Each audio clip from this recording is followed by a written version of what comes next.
Hər vaxtınız xeyir olsun. Gündəm xəbərinin efirində hava haqqında məlumatı diqqətinizi çatdırırıq. Belə ki, mayın 27-sinə olan hava proqnozunu Milli Hidrometeorologiya Xidməti açıqlayıb.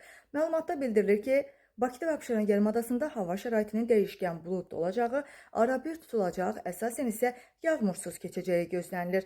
Axşam bəzi şəhər ətrafı ərazilərə qısa müddətli az yağış yağacağı gözlənilir.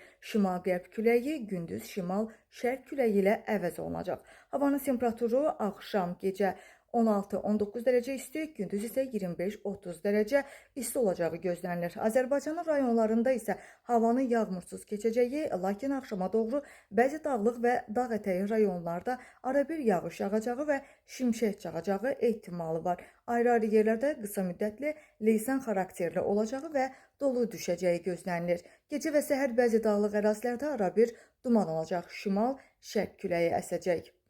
Havanın temperaturu gecə 15-17 dərəcə isti, gündüz isə 27-32 dərəcə isti olacaq. Dağlıq ərazilərdə isə gecə 5-10 dərəcə isti, gündüz isə 15-20 dərəcə isti olacağı gözlənilir.